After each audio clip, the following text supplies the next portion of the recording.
The destructive power of a once in almost 30-year flood. Fences mangled and debris by the truckload. It just kept coming in, into the shed, into the house, into everywhere.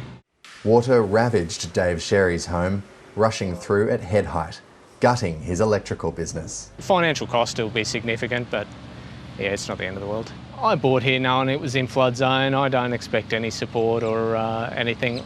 A small army of unpaid volunteers working on the mammoth cleanup. This is the worst spot I've seen.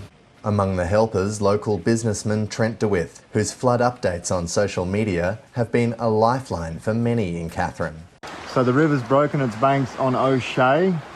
It was thanks to him that I made that final decision to move my vehicle to high ground at the last minute. And when that water filled up under my house, I was so happy that I'd made that decision. This is what we do, it's what we expect, and it's what happens. After 3 days with no food and a boil water alert affecting thousands of residents, the only supermarket in the region finally reopened its doors, only briefly, this afternoon. The clean-up will be a long road ahead, made more difficult with the town's only tip out of action for the foreseeable future. Authorities say skip bins will soon be placed around the town for destroyed white goods and furniture as locals clean out their homes. In Darwin, hundreds of remote residents who had to be flown to safety are gearing up for a weeks-long stay in emergency accommodation. We've got them sheltered for the short term. We've got them provisions provided for them for short term in Darwin, Katherine and Mataranka. But the long term will come up in the recovery phase. Mataranka's famous homestead is unrecognisable, while the nearby Jilkminging community has been inundated. With more than 100 millimetres of rain over Daly River in just 2 hours this morning, the emergency risk is still rising with the river. James Elton, ABC News, Katherine. And our reporter Olivana Lathouris joins us now from Katherine. Ollie, you've just managed to get into the town this afternoon. How was the drive in? Well, Kyle, I think the only word to describe it would probably be nail-biting. The rain and the storms were honestly just relentless from the moment we left Darwin, pretty much to the moment we arrived here in Katherine just a short time ago.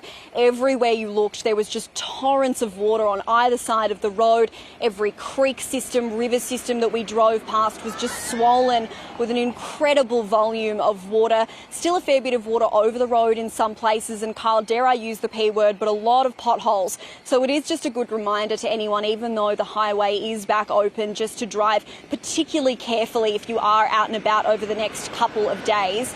Here in Katherine, the river is still receding, although after the weather conditions we experienced today, of course, there is always the risk of further flash flooding or renewed river level rises. Meanwhile, around 400 households remain without power, 30 remain without sewerage, 700 people still in evacuation centres today. Schools remain closed, so still a long way off from life returning to normal here in Katherine.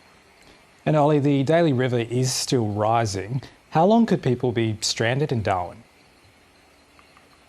Well, Carl, it could be weeks. There was more than 110 millimetres of rain recorded in under 2 hours in Daly River this morning.